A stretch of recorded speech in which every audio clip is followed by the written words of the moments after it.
Today we're with Tux right here in Oreo. They came from out of state. Were farm dogs, lived their entire life on farms. They're not hard pullers, but they don't have any leash etiquette when it comes to knowing how to walk together on a leash. They tangle up like crazy. So right now we've worked with them just about 10 minutes in the backyard, but I wanted to take them to the road because that's going to be the more natural setting and work on some leash etiquette. Come, this way, come on. Come on. All right. So you guys are on the wrong side. Come here. Come here. Come on. Come on. All right. So really, really, really important thing. Stop. Stay. Is just to keep them on the proper side. Come. And do stop and goes. Free. Stay. Free. Good. Good. Stay. Free. So if you notice, I'm not giving any rewards out right now. Stay. Up. Up. No, we're going to walk past the bees. We don't want him getting stung in the mouth. Stay. So the big thing about not giving rewards during walks is completely fine. You don't want the dog to constantly just be wanting rewards, and that's the only reason why they're behaving. The walk itself is the reward. Continuing the walk is the reward. And so by stopping right here until they do what I like, and then we free, and we continue the walk. Stay. Little corrections. Stay. Good. Now when turning, right? If I'm turning left, I have a dog on my left, I'm going to pick up the dog on my right a little closer to be able to maneuver the dog to the left, or the same thing vice versa. And if there's a dog on the left, I will walk into the dog a little bit and maneuver where I want them to go. Good. Good. Come. Come. Good. Stay. Free. All right, free. This way. This way. Good. Good. All right, I'm going to try to turn the opposite direction. Come on. There we go. Come. Come, come. Stay on that side. There you go. So I was told that Oreo over here is a big sniffer. So that's not a problem. We can allow our dogs to sniff and enjoy the walk. The problem is Oreo likes to go in every direction to sniff, which ends up tangling up the line. So sniffing over here is fine. Come. But we want to continue our walk. Stay.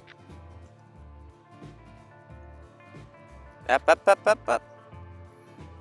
There you go. Good. Good. Good. Free.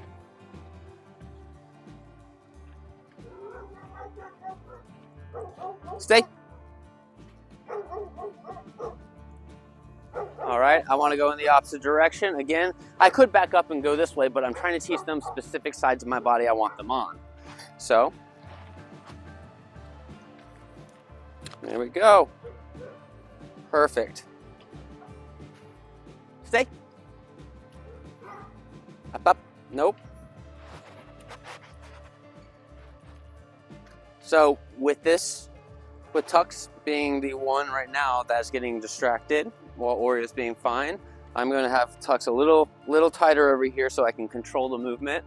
I obviously am allowing Tux to have a loose leash, but whenever Tux goes past my, the heel, that's when I'm going to give it a little bit of a correction, which is not much for this dog. Stay. Up, up. There you go. Come. Stay. All right, good. Free.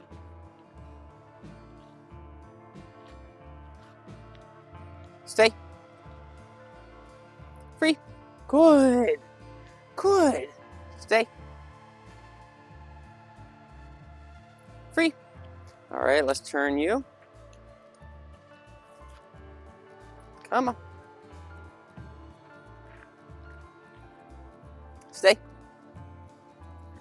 Good. Good. Free. And it's just back and forth. That's all that's needed. If you have a dog that is a heavy puller, then what you want to do is work with that dog by itself before you start mixing extra dogs into this walk, or you're never going to have it under control. So get that one dog that's a heavy puller walking with a loose leash first before you get to this next step. And this would be the next step if you have multiple dogs on the same walk. So I'm not using any heavy corrections, but I am also letting, for instance, Tux over here see somebody and kind of wants to investigate. He's a curious dog, but I want Tux paying attention to me. Come. So I'm giving slight corrections when Tux wanders off. All right, come here. Come. Good. Good. There we go. We can see some sniffing. That's fine. Sniffing is good. Let them get some of that mental stimulation. Again, control the lead. If I need to back up quickly like that, it's not a problem. The dogs will eventually know I do want them on specific sides of my body, but if I need to do this and now they're on the wrong side of my body, that's not a problem. I can just fix it myself very quickly. As long as we're more consistent with where we want them regularly. All right, come on. Come on, let's speed up that walk. Come on, come on, come on. Come on, good, good. Stay. Good, free. Good, come on. Come on, come on, come on. Stay. Yes, come here. Yes. That was good. That was good. Free. Let's go. Come. Tux went after that trash can again because there's bees and he wants to eat one.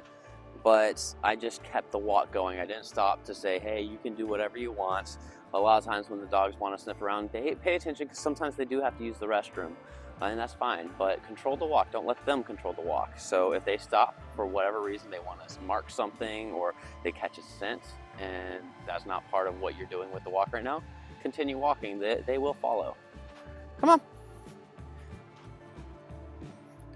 So we're going to go ahead and get Mom. And we're going to show her a little bit of what we've done so far. All right, so I'm working on Oreo on the left side, Tux on the right side. So you can have the leashes completely loose like this, and that is completely fine. Come on. And it's really just controlling where your body is compared to them. So let's get to the road real quick, guys. So right now, be careful with your trash can when you bring it in. It has bees all over it. Bees. Yeah, and I didn't get a close enough look, but they look like honeybees. So normally they're not going to be too much of a problem, but if they are yellow jackets, I'm a bee person. Oh, perfect. So yeah, you know, absolutely. If they're yellow jackets, though, be careful. Okay. So what I'm doing first is I want to teach them a little bit more heel. So see how the leads are a little bit. I still have them in my hand like this, so I can easily, if I need to grab them, I can. But I have them kind of close by, and I keep it loose. And then once they start pulling too hard in a different direction, I give it a little tap like that, right? Nothing heavy because they're not really heavy pullers. And I also do some stop and go. So stay. Do you say stay? I say stay. Good. And then you can give a release command. I'm using free right now. But you can figure out your own command, whatever's more natural to you. Sometimes I'm like, come on. And that would be a release command. Stay. Free. So those are different release commands. A release command is just you could say, stay. Oogie boogie. Yeah, whatever release command it's just, they're going to end up interpreting that as that's my release command. So whatever's more comfortable for you. And the biggest thing is when it comes to sniffing, we know that Oreo's going to want to sniff everywhere. Is again, if Oreo's going to sniff off in a direction, and then let's say Oreo decides to start coming behind you or anything like that, up, this way. Basically just, see this? went in the wrong side, I just pulled over to the correct side. The more they walk on the exact same sides as you, and obviously there might be some times, like let's say you're walking, there's a car and you need to back up real quick, they're going to be on the wrong sides when you turn. Right. That's completely fine as long as consistently they tend to be on the proper sides of you on a regular basis, and they will get used to that very obviously. They're doing really well right now. I always do basically a percentage, right? If they're pulling at a 10%, I give a 10% tug.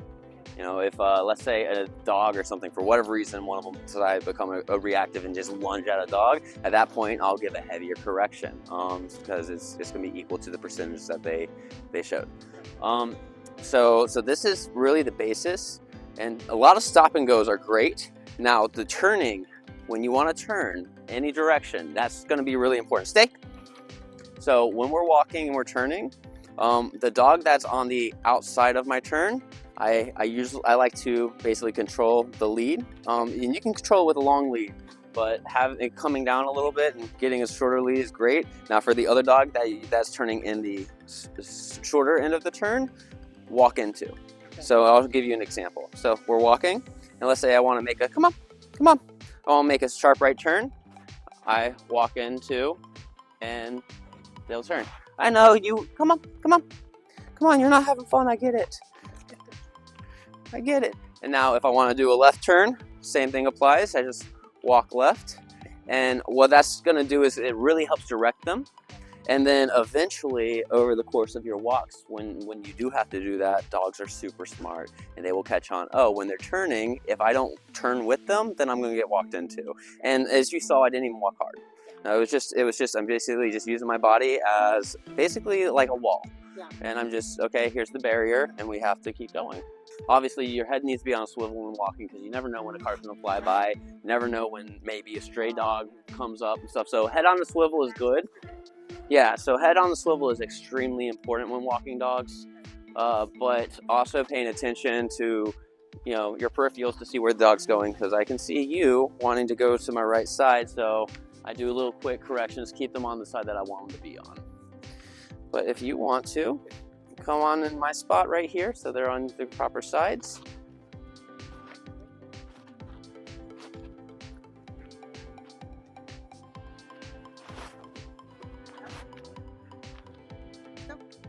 Yep, perfect. Exactly.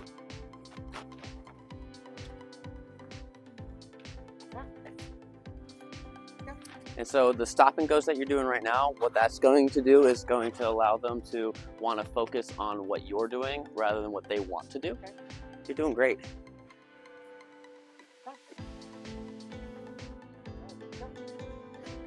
Yep, so when you stop like that, if you need to pull the leads taut to get them stopped, go ahead and stop real quick.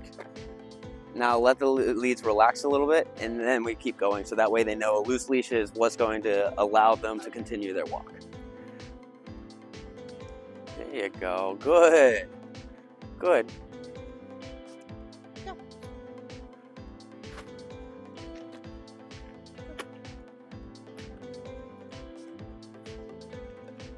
That was great maneuvering. What state again did you get them from the farm? Oklahoma? Yeah, and a lot of people, a lot of times, like the level that they were already at would just say, oh, my dogs are great. I don't need a trainer. And it was just great. But sometimes like what you want is just to put it at that next level to where it's just easier on everybody all around. Yeah, absolutely. I want them to be safe. For sure. For sure.